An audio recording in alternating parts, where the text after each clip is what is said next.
মুর্শিদাবাদে এবার রাম মন্দির তৈরির প্রস্তুতি শুরু করে দিল বিজেপি। পাশে দাঁড়ালেন হুমায়ুন কবির। তার বক্তব্য, মসজিদ তৈরির অধিকার যদি থাকে, মন্দির তৈরিরও অধিকার থাকা উচিত। মসজিদ করার অধিকার আছে আমার কমের টাকায়, পাশাপাশি অমুসলিম যারা সনাতন ধর্মাবলম্বী মানুষ যারা, তাদের মন্দির করার অধিকার রয়েছে। সে ব্যাপারে ওনারা, আমি যখন 2024 সালে ঘোষণা করেছিলাম, তখন ওনারা সাগরদিঘিতে একটা প্রত্যন্ত গ্রামে একটা রাম মন্দিরের ভিত্তি স্থাপন করেছিল। পাশাপাশি আমি যখন 6 ডিসেম্বর এটা করেছি বাবরি মসজিদে, সেদিনকে আবার বহরমপুরের একটা জায়গাতে করেছে।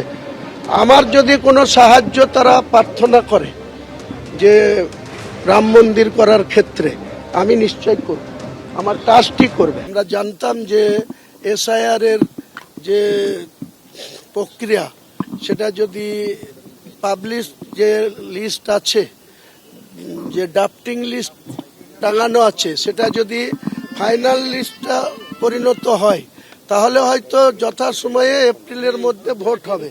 সেটাও আজকের দিনে অনিশ্চয়তা দেখা দিয়েছে। যদি ইলেকশন কমিশন সঠিক সময়ে পাবলিশ না করতে পারে ফাইনাল লিস্ট, তাহলে নির্বাচনটাই হবে না। দেখবেন 356 অটোমেটিক 5 মে রাত্রি 12টার সময় লাগু হয়ে যাবে। তখন এই পুলিশ, তখন এই মমতা ব্যানার্জি কোথায় যাবে, কোথায় থাকবে। এসআইআর শুনানির পর পোর্টালের নথি আপডেট না হওয়ার অভিযোগ। তালিকা প্রকাশের আগে নির্বাচন কমিশনের আবশ্যিক অনুমোদন প্রক্রিয়া ব্যাহত হওয়ার আশঙ্কা তৈরি হচ্ছে। ইআরও এবং এইআরওদের উদ্দেশ্যে একাধিক কড়া নির্দেশিকা দিয়েছে নির্বাচন কমিশন। শুনানির দিনে হিয়ারিং হেল্ড কলামের রিপোর্ট আপলোড করতে হবে।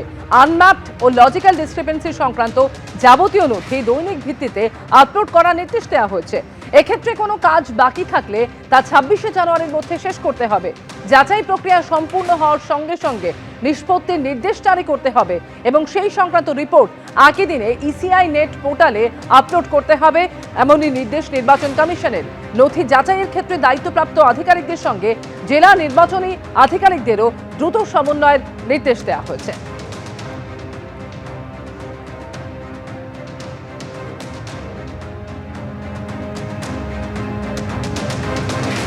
যে সফটওয়্যার ব্যবহার হচ্ছে তা যদি আরেকটু মনোযোগ দিয়ে করা যেত, বারবার পরিবর্তনের প্রয়োজন হতো না।